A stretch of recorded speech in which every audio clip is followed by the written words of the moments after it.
السلام علیکم ورحمۃ اللہ وبرکاتہ۔ آج ہم ایک چھوٹی سی لیکن قرآن کی بنیادی سورت کی تفسیر سیکھنے والے ہیں۔ جی ہاں، آج ہم جانیں گے سورہ اخلاص کے بارے میں۔ اس سورت کو توحید کا سار بھی کہا گیا ہے۔ صحیح مسلم میں آتا ہے کہ رسول اللہ صلی اللہ علیہ وسلم نے فرمایا، کیا تم میں سے کوئی ایک رات میں قرآن کا تیسرا حصہ پڑھنے سے عاجز ہے؟ صحابہ نے عرض کیا، یا رسول اللہ، اتنے کم وقت میں کون اتنا پڑھ سکتا ہے؟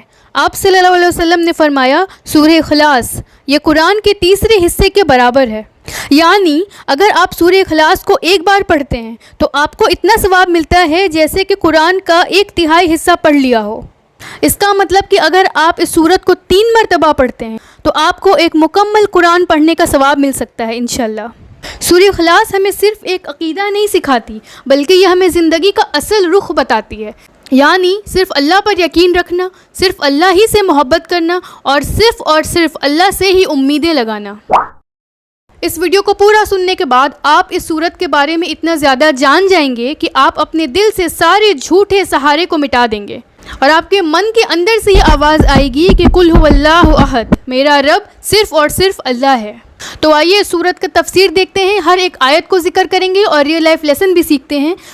قل هو اللہ احد، کہہ دو وہ اللہ ایک ہے۔ یہاں اللہ تعالیٰ اپنی ذات کے بارے میں بتا رہے ہیں کہ اللہ ایک ہے، واحد ہے، اس کا کوئی شریک نہیں۔ توحید کا مطلب ہے صرف ایک اللہ ہی پر ایمان لانا، صرف ایک اللہ ہی کو ماننا اور صرف اسی کی عبادت کرنا، اسی سے مدد طلب کرنا اور اپنے دل کو اللہ سے جوڑنا۔ اپنے دل کو اللہ سے اس قدر جوڑ لیجئے کہ آپ کا دل دنیا کی کسی چیزوں میں لگے ہی نہ۔ اس آیت سے ہمیں یہ لیسن ملتی ہے کہ آپ جتنا زیادہ دنیا کی چیزوں میں اپنے دلوں کو لگائیں گے، آپ کا دل اتنا ہی زیادہ ٹوٹے گا، کیونکہ دنیا وہ چیز نہیں جہاں ہم اپنے من اور اپنے دل کو کنیکٹ کریں۔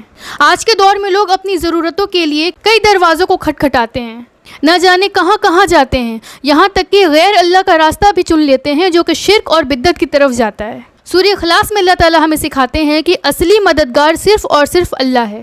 جب بھی کوئی مشکل آئے، آپ سب سے پہلے اللہ ہی کو پکارو۔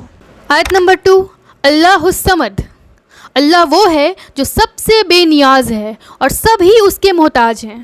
سبحان اللہ۔ اس کی تفسیر ہے، اس آیت میں الصمد کا مطلب ہے کہ اللہ سب سے بے نیاز ہے، اس کو کسی کی ضرورت نہیں، نہ اس کو کھانا چاہیے، نہ سونا، نہ وہ کبھی تھکتا ہے اور نہ ہی اسے کسی رشتے کی ضرورت ہے، اور ہم سب صرف اللہ ہی کے محتاج ہیں۔ اس آیت سے ہمیں ریئل لائف لیسن یہ بھی ملتی ہے کہ ہم روزانہ اپنے پلانس، رشتہ دار، نوکری اور پیسوں پر اتنا زیادہ ڈیپینڈنٹ ہو گئے ہیں، اتنا زیادہ ان تمام چیزوں پر ریلائی کرنے لگے ہیں کہ ہمارا بھروسہ اللہ سے ہٹ کر کہیں نہ کہیں انہی چیزوں پر شفٹ ہو گیا ہے۔ لیکن اصل بھروسہ صرف اللہ کی ذات پر کرو جو بے نیاز ہے۔ آپ کو رزق چاہیے، اللہ سے مانگو۔ آپ کو سکون چاہیے، اللہ سے طلب کرو۔ آپ کو نوکری، پیسہ، رشتہ دار، رشتے، شادی، کچھ بھی چاہیے، صرف اللہ تعالیٰ تک اپنی پہنچ پہنچاؤ۔ اللہ تعالیٰ سے اپنا کنیکشن اسٹرانگ کرو۔ آیت نمبر 3، لم یلد ولم یولد، نہ اس سے کوئی پیدا ہوا نہ وہ کسی سے پیدا ہوا، ولم یکن لہ کفوا احد، اور نہ کوئی اس کا ہمسر ہے۔ سبحان اللہ۔ یعنی نہ اللہ کا کوئی بیٹا ہے اور نہ ماں باپ۔ یہ سارے عقیدے جو کہتے ہیں کہ اللہ کا کوئی بیٹا ہے یا اس کی کوئی نسل ہے، استغفر اللہ، یہ سب باطل ہے، ساری جھوٹی باتیں ہیں جو کہ لوگ اسلام میں خود سے انٹروڈیوس کرنے کی کوشش کرتے ہیں، اور جو ایسا کرتا ہے وہ گناہ کبیرہ کرتا ہے، کیونکہ اللہ تعالیٰ کسی رشتے کا محتاج نہیں ہے۔ اللہ تعالیٰ انڈیپینڈنٹ ہے، ہر رشتوں سے، ہر چیزوں سے آزاد ہے۔ اللہ تعالیٰ کو کسی رشتے کی ضرورت نہیں۔ جی، اللہ تعالیٰ نے انسانوں کے لیے رشتے بنائے ہیں، وہ خوبصورت رشتے، بھائی کے، ماں باپ کے رشتے، بھائی بہنوں کے رشتے، شوہر بیوی کے رشتے، اس کے علاوہ بھی وہ بھی سارے رشتے جو ہم اللہ کو راضی کرنے کے لیے دنیا میں بناتے ہیں۔ یہ سب انسانوں کی ضروریات ہے، اور ان ضروریات کو سوچتے ہوئے اللہ تعالیٰ نے یہ خوبصورت رشتے صرف انسانوں کے لیے بنائے ہیں۔